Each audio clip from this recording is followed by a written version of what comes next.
Hey, you got Fox here with a review of 90 overall Antonio Brown. He's one of the top 5 most expensive receivers in the game right now, but is he worth it? What can Brown do for you? Well, I'm about to show you what Brown did for me. Alright, speed at 89, acceleration 89 also. Solid stats right now. Not many guys go above 90 in that, so let's call that mid to upper tier speed. Catching traffic, spectacular catch, all 90 and above, and that's really the threshold for a lot of those animations that EA talks about these guys getting. You know, then you got to look at his route running. He's not a great blocking. 92 route running is important. Blocking receiver 273, so you do not want him on the field if you're going to run to his side of the field.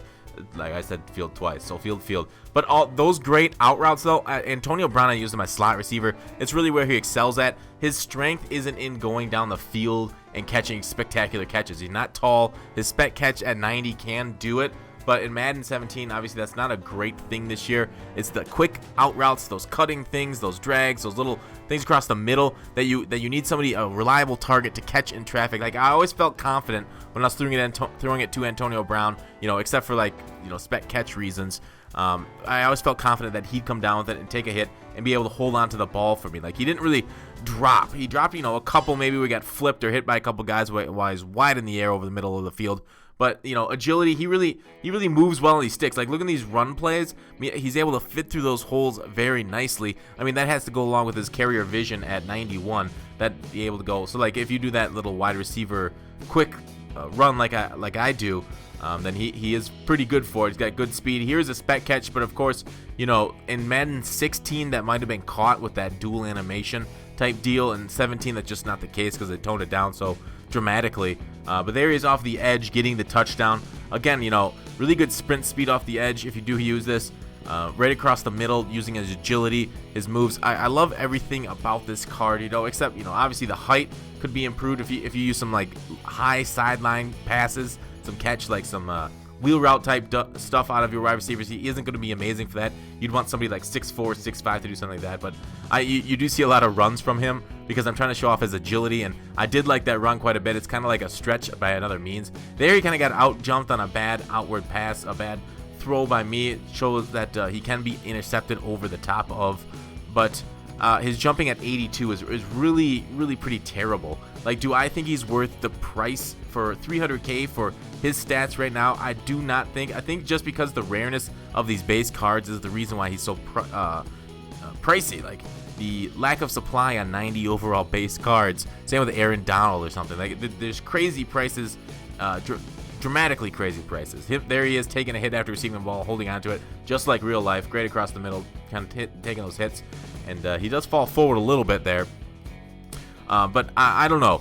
Man of the month, Julio Jones, if he gets into that range, is probably a better card than this Antonio. The thing about Antonio, he's got all the great traits. So if you believe in traits, you got to get this Antonio. Like, clutch, yes. Fights for extra yards, yes. You'll see him falling forward a few times on a lot of those. Makes rack catches, yes. Drops open passes, no. High motor, yes. Of course, Brown has a high motor. Covers ball, brace versus medium hitters. I think that's my favorite, or brace versus heavy hitters or big hitters is my favorite covers ball, because that way they can try and break the technique. Like, look at that spec catch across the middle. Beautiful. Makes aggressive catches, yes. Makes possession catches, yes. Makes sideline catches, yes. Like, everything's turned on, yes, for Antonio Brown, as it should be. Being the best wide receiver, him and Julio, the best wide receiver in the league right now. There, he is outrunning the opponent's user there pretty nicely for the touchdown, getting me 6 points.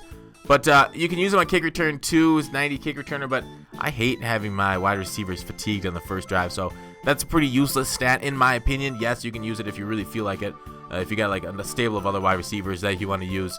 But I don't know, 89 release. I didn't find a lot of man coverage. I didn't run against a lot of guys running man coverage just because it's kind of easily beaten this year. A lot of people run crossing routes. The meta of man right now is crossing routes.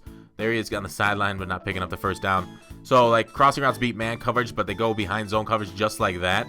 So that's kind of the meta right there. There he is breaking a tackle, almost breaking a second one, but the third tackle does kind of come gang hit on. There he is, holding on again. So overall, out of 10, I love this card. I relied on it a lot for my passing game, but it is too pricey for what you have to get out of him. So overall, with price factored in, an 8.4. Thanks for watching. Call to action. I will see you tomorrow.